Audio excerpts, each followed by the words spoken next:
ಹಾನಿಕರ ಆಗ್ತದೆ. ನಮ್ಮ ಡೆವಲಪ್ಮೆಂಟ್ 100 ಕಿಲೋಮೀಟರ್ ಇರಬೇಕಾಯ್ತು, 100 ಕಿಲೋಮೀಟರ್ ಇಲ್ಲ, ಇವತ್ತು 1000 ಕಿಲೋಮೀಟರ್ ಸ್ಪೀಡ್ ನಡೀತಾ ಇದೆ. ಇದು ಸರ್ಕಾರದಲ್ಲ, ಮಾನವನ ಅಂತ್ಯ ಕಡೆ ಬರ್ತದೆ, ಪರಿಸರದ ಅಂತ್ಯ ಇದು. ಇದನ್ನೆಲ್ಲರೂ ಸರ್ಕಾರ ಫಸ್ಟು ಎಚ್ಚೆತ್ಕೊಂಡು ಇದನ್ನು ಕಡಿವಾಣ ಹಾಕಬೇಕು.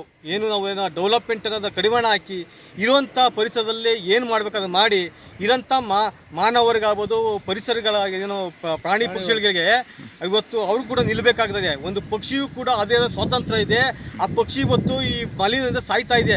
ನಾವು ಕಣ್ಣಾರೆ ನೋಡ್ತಾ ಇಲ್ಲ, ಒಂದು ಗುಬ್ಬಚ್ಚಿ ನೋಡ್ತಾ ಇಲ್ಲ, ಒಂದು ಗಿಣಿ ನೋಡ್ತಾ ಇಲ್ಲ.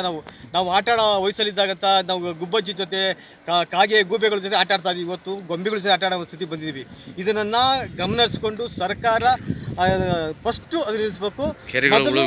ಕೆರೆಯ ಅಭಿವೃದ್ಧಿ ಅಂತ ಅಧಿಕಾರದ ಪ್ರಾಧಿಕಾರ ಐತೆ, ಆ ಪ್ರಾಧಿಕಾರದವರು ಫಸ್ಟು ನಂದಿ ಬೆಟ್ಟದಂತ ಹಿಡಿದು ಗುರುತು ನಮ್ಮ ಹೆಸರುಗಟ್ಟ ಗಂಟ ಎಲ್ಲ ಕೆರೆಗಳನ್ನು ಅಧ್ಯಯನ ಮಾಡಬೇಕು.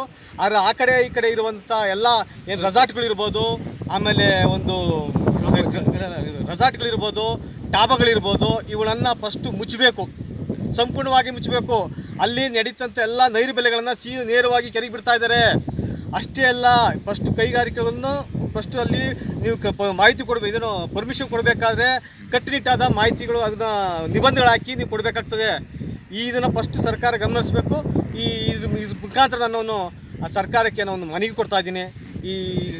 ನಮ್ಮ ಅರ್ಕಾವತಿ ನದಿಯ ಪ್ರಾಂತ್ಯದಲ್ಲಿರುವಂಥ ಎಲ್ಲ ರೈತರ ಪರವಾಗಿ, ಈ ಪ್ರದೇಶದ ನಾಗರಿಕ ಪರವಾಗಿ ನಾನು ಮನವಿ ಕೊಡ್ತಾ ಇದ್ದೀನಿ ಅಂತ ಹೇಳ್ತಾ ಇವೆಲ್ಲ ಮಾತಾಡೋ ಮಕ್ಕಳು ಎಲ್ಲರಿಗೂ ನಮಸ್ಕಾರ ಹೇಳ್ತಾ ಇದ್ದೀನಿ. ತಮ್ಮ ಹೆಸರು ಸರ್? ಸಂತೋಷ್ ಶನಿಯೂರ್ ಅಂತ ಸರ್.